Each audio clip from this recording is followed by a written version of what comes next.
Instead of processing, healing is actually about letting it go. It's actually about just letting it go. Saying, okay, I went through that. It really sucked. I learned a lot. You take the lessons from it, and then you move on.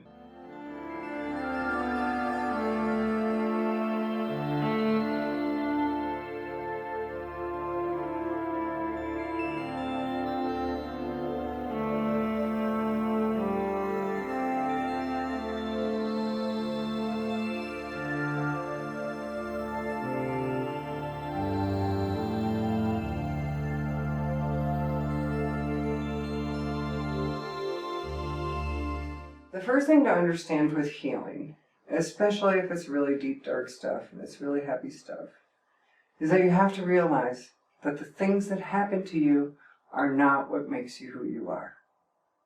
This is really important to understand, first and foremost, because so many of us have this identity. Okay, I'm an abuse victim, or okay, I'm a sexual abuse victim, I'm an alcoholic parent's victim.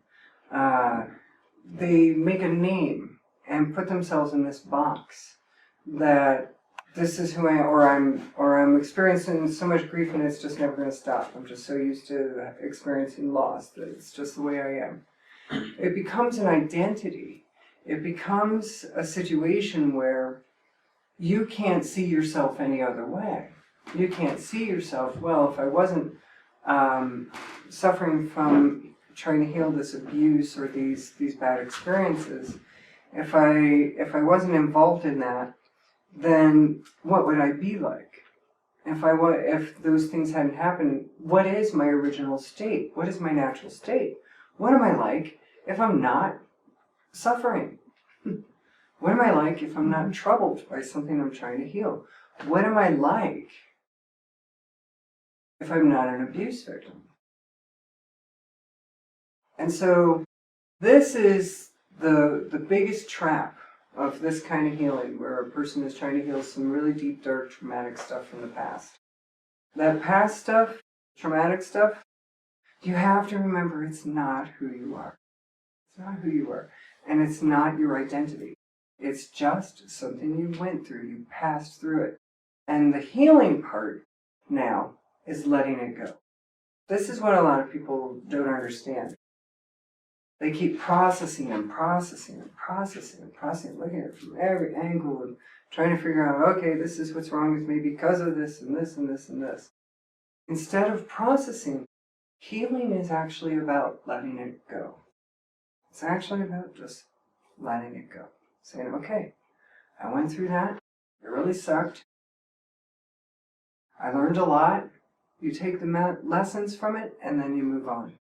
You take what was shown to you from it, and then you move on. And stop being in a state of healing. Sometimes people will think, well, when's this healing ever going to happen? It seems like I've been going all my life and I can't heal. It's because you're going about it the wrong way. It's this, I am in healing and I'm going to constantly be in healing. And there are times in your life where you are in healing. You're in a healing phase. However, there comes a time where you have to say, you know what? I'm letting it go. I'm not going to do this anymore. I'm not going to suffer and tell myself how much of a screw-up I am because I got this bad programming from childhood. Eventually what has to happen is you say, all right, fine. I accept some flaws. I accept what's there. I accept the bad programming because it's never going to completely really go away. It's always going to be there, and you volunteered for that in this lifetime. There's always going to be, okay, well, I have a tendency toward, say, being angry so that I don't feel vulnerable, or instead of letting myself just cry and feel hurt. Or other people are like, okay, I'll cry in order to get people to stop hurting me, because sometimes that's a tactic too. Or whatever your tendency is from the bad programming, then it's going to be there, but it's about how much you're actually going to give it your attention anymore. And how much, the less attention you actually give to a flaw, the less it's there actually. It's a really weird reverse psychology. But if you stop thinking, okay, I have bad programming and this is what's wrong with me, if you actually stop giving that energy, that actually and literally can disappear. Some of the flaws you have literally will disappear as you simply stop being that identity. I'm an abuse victim, and so therefore I have these flaws because of bad programming, because of that. If you just drop all of that, drop it all, and just observe, like I showed you in the meditation at the beginning of this session. If you just observe, you are actually in a masterful state without knowing anything. You don't have to know anything to just be in a very masterful and peaceful state just by observing. And when you're observing, you're not focused on and self-absorbed on all the things that's wrong with you anymore. Healing actually is much simpler than people think. It's about being here in this moment, say, all right, that's it with the bad dream. That's it. That's it.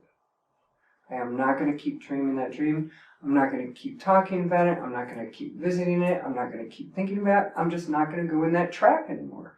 I am not going to go in that dark hole anymore. And when that happens, when you say, I refuse to do this kind of thinking, this pathway of emotions, I refuse to do this now, that's when it changes. That's when healing is there. Is when you say, you know what, I'm letting it go. That's it. I'm not doing it anymore. I'm not going to think about that time I was harmed. I'm not going to think about that person anymore. Who's driving me crazy. Who hurt me. This is how you have to get to, this is the point you have to get to, where you say, I'm not doing it. I'm not going to think that. I'm not going to feel that anymore. I'm not going to indulge in that emotion anymore. Not that you're never going to feel it anymore. I'm going to take that back. You're going to feel certain emotions all your life. They come and they go. But you have to be willing to let them pass and let them go, because what happens is, especially those who are kind of like chronically in a healing state and just seem to always be in a healing state and it never really heals, is because they got so used to being in those thinking and emotional patterns that they take themselves there, even if it's just become a habit, it's become your familiar state, and you take yourself there even if nothing even happened to make you go there. It's just like, oh, okay, I don't really know how to feel unless I'm feeling bad, or I'm feeling like I have all this bad programming that I gotta fix. If you just, oh gosh, how to describe this? Healing is like this emerging. It's like just everything drops away finally. It's not like anything gets fixed. Nothing is wrong with you. Nothing gets fixed. Maybe you reroute a little programming or something, but that's it. Other than that, it's about this eternal, already perfect self that's in you right now. No matter what experience you had, there is this divine part of you, this divine self, and it's actually more of you than the human part is. It's actually more of you. And so, think of it like stepping out of this, like a cage or a shell, or as if all these things are cracking away from you.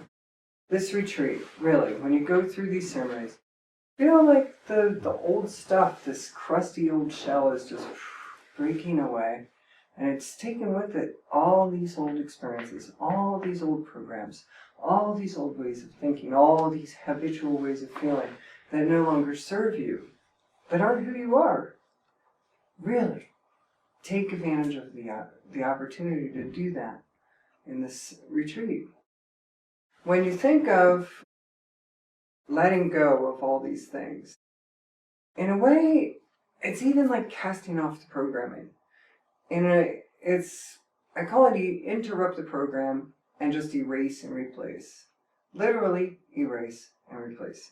For instance, if you have this programming that tells you where you always think there's something wrong with you, I'm kind of a loser, I'm not worthy, I'm not lovable, whatever it is, if there's a program like this that you say to yourself, literally interrupt the program and just say, wait a minute, I'm not doing this. I am not going to do this thinking now. This is a habitual thinking pattern that gets me in trouble every time. I feel bad then. And it's not serving anything, it's not getting me anywhere anyway, so let me try something different.